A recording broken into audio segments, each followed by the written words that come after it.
Ang multo sa Diplomat Hotel. Kung taga Baguio ka, malamang narinig mo na ang pangalan ng Diplomat Hotel, isang matandang gusali sa tuktok ng Dominican Hill. Noong una itong itinayo noong 1913, isang kumbento at retreat house ito ng mga Dominikano. Pero sa kasagsagan ng World War II, naging lugar ito ng karumaldumal na mga pangyayari. Pinugutan ng ulo ang ilang madre at pari ng mga sundalong Hapon at ang iba ay pinatay ng walang awa. Pagkatapos ng digmaan, na-renovate ito at naging isang budget hotel. Pero kahit noong bukas pa ito, may mga kwento na ng mga bisitang nakakakita ng mga pari at madre na walang ulo, naglalakad sa mga pasilyo. Noong 1987, tuluyan itong isinara, pero dun lang nagsimula ang mas malalakas na kwento. Disyembre 2014. Malamig ang hangin sa Baguio at may manipis na hamog na bumabalot sa Dominican Hill. 4 na magkakaibigan, sina Karen, Mike, Rhea at June, ang nagdesisyong mag-overnight camping malapit sa lugar. Si Mike ang pinakamatapang sa grupo, laging naghahanap ng thrill. Subukan natin pumasok kahit sandali. Gusto ko lang makita kung totoo yung mga sinasabi nila, sabi ni Mike, may dalang flashlight.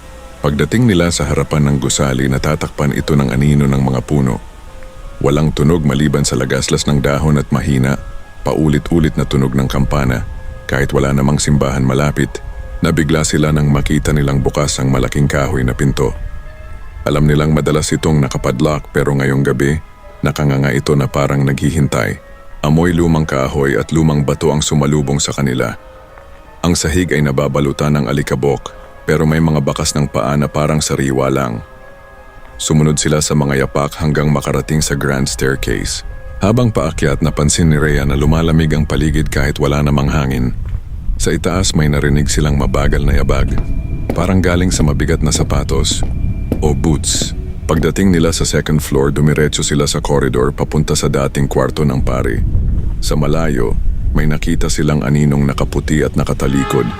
Dahan-dahan itong lumakad patungo sa dulo ng pasilyo. Akala nila tao lang, hanggang sa biglang sumilip ito sa kanila. Walang ulo at ang katawan ay balot ng lumang sutana. Bigla itong lumiko at dumiretso sa bintana.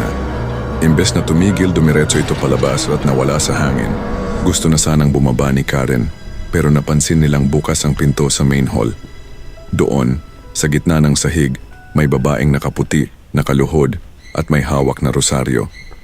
Basang-basang buhok niya at ang damit ay parang mula pa sa dekada 40. "Miss, okay lang po kayo?" tanong ni Karen. Dahan-dahan itong tumingin sa kanila.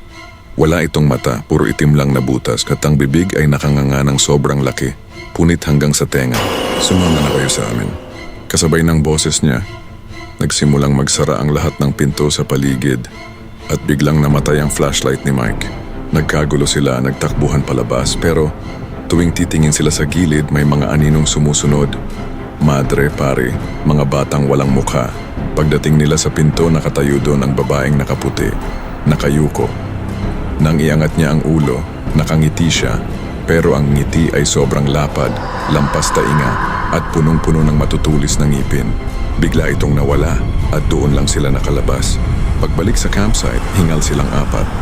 Pero nang magbilang sila ng gamit, napansin ni Karen na may sobrang isa sa mga upuan. 5, hindi 4. Kinabukasan, habang tinitingnan nila ang mga litrato, may isang kuha sa harap ng Diplomat Hotel.